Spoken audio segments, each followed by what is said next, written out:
यवतमाळमध्ये आज आदिवासी समाजाचा आक्रोश मोर्चा जो आहे तो काढण्यात येणार आहे। या ठिकाणी जर पाहिलं तर यवतमाळ जिल्ह्यातील आदिवासी आमदार देखील या मोर्चामध्ये सहभागी झालेले आहेत। या आधी जर पाहिलं तर बंजारा समाजाने मोठा मोर्चा जो आहे तो या ठिकाणी काढला होता आणि आज जर पाहिलं तर आदिवासी समाजाचा मोर्चा जो आहे तो मोठ्या प्रमाणात या ठिकाणी निघणार आहे। आपल्यासोबत यवतमाळ जिल्ह्यातील आदिवासी समाजातील काम करणारे व्यक्ती जे आहेत ते या ठिकाणी आहेत। मोर्चा जो आहे तो आज काढला जातोय, काय नेमकं सांगाल, कशा पद्धतीने हा मोर्चा होणार आहे? नाही सामान्य तर मागच्या वर्षी एक विशिष्ट समाजांची मागणी केली होती की आपल्या या समाजामध्ये हे करायचं होतं। आम्हाला असं वाटलं की जे संविधानाने आम्हाला जे काही अधिकार दिले त्या अधिकाराच्या नुसार तुम्ही करावा, ज्या कुठल्या पद्धतीचा अतिरेक या समाजामध्ये नसला पाहिजेत वगैरे। आणि ज्या आम्हालाच इतके वर्षापासून ज्या 46-47 आमच्या समाजातल्या ज्या जाती आहे इतर जातींना त्याच्यामध्ये समावेश करण्याचं कुठल्याही प्रकारचं कारण नाही। कारण आमचे निकष वगैरे काय ते कुठल्या प्रकारे हैदराबाद गॅजेटचा वगैरे उल्लेख वगैरे करतात वगैरे। 50ला संविधानाचं निर्माण झाल्यानंतर कुठलं जाती जमातीचा उल्लेख त्याच्यामध्ये करून चुकीच्या पद्धतीने मागणी करतात। कारण एक आदिवासी समाजामध्ये जे काही आपण त्याच्यामध्ये समाविष्ट करण्याची एक रचना आहे, एक विशिष्ट आहे, पद्धत आहे, त्या याने त्या रचनेने वगैरे झालं पाहिजे असं आमचं व्यक्तिगत मत आहे। समाजाचं सगळ्या याच्यामध्ये आम्ही सामूहिकरित्या इथून याच्यामध्ये जे काही आम्हाला आमच्या ज्या समाजामध्ये इतर कुणाल्या समाजांचा अतिरेक नसला पाहिजे एवढीच आमची भूमिका सर्व सगळ्या आमच्या 46 लोकांच्या लोकप्रतिनिधींची, समाजातल्या सर्व कार्यकर्त्यांची भूमिका आम्ही मांडायचा एक निषेध म्हणून करतोय। बंजारा समाजाने मागणी केली एसटी मध्ये आरक्षण त्यांना मिळावं हैदराबाद गॅजेटनुसार, त्यासोबत इतर समाज देखील मागणी करतात, वंजारी समाज ही मागणी करताय। या संपूर्ण विषयाला धरून आज मोर्चा निघतोय, तुम्ही सुद्धा सहभागी होताय।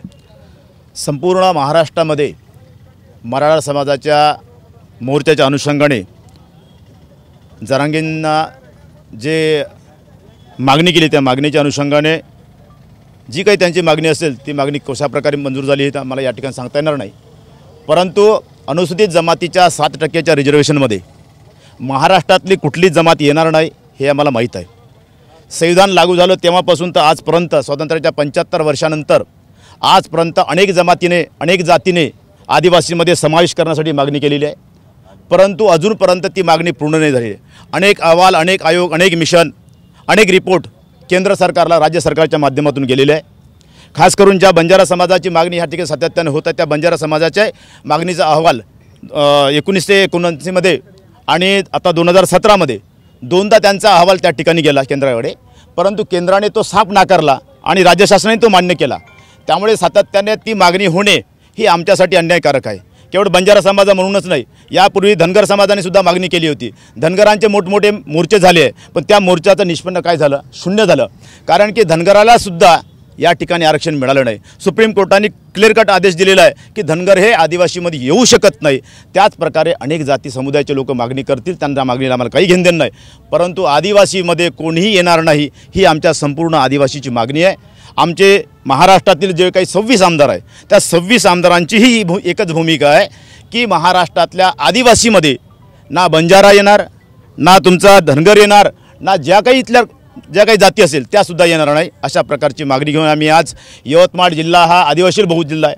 आदिवासी बहुल जिल्हा असल्यामुळे या ठिकाणी बंजारासुद्धा मोठ्या प्रमाणावर आहे आणि म्हणून या ठिकाणी बंजाराचे नेतेसुद्धा आहे आणि त्या नेत्यांचा किती पाठबळ त्यांना हे आम्हाला माहीत नाही, परंतु आम्ही या ठिकाणी स्पष्ट आमची भूमिका आमदारांची, खासदारांची, सर्वांची आम्ही सरकारकडे सुद्धा मागणी केलेली आहे आणि सरकारसोबतच आम्ही या महाराष्ट्रातल्या संपूर्ण जाती समुदायाला आम्ही सांगू इच्छितो की आजपर्यंत आदिवासीमध्ये कोणी आला नाही आणि भविष्यात आम्ही येऊ देणार नाही, ही आमची प्रमुख मागणी घेऊन आम्ही शेवटपर्यंत लढत राहू।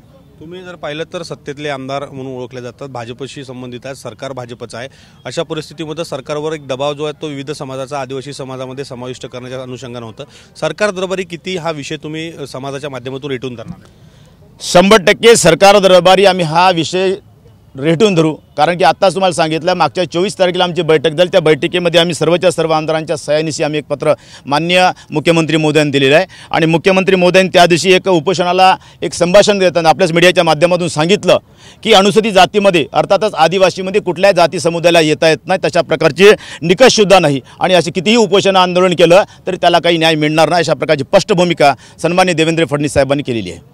निश्चित आज जर पाहिलं तर ज्या पद्धतीनं अनुसूचित जमातीमध्ये घुसखोरी होत असल्याचा सांगितलं जात आहे त्या अनुषंगानं आज मोर्चा जो आहे तो यवतमाळमध्ये आदिवासी समाजाचा या ठिकाणी मोठ्या प्रमाणात काढला जाणार आहे।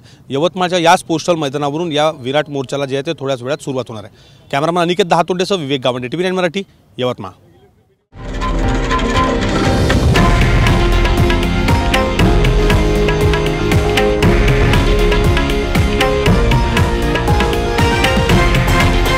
हे आहे देशातील नंबर 1 न्यूज नेटवर्क आणि आपण पाहत आहात TV9 मराठी, एकमेव.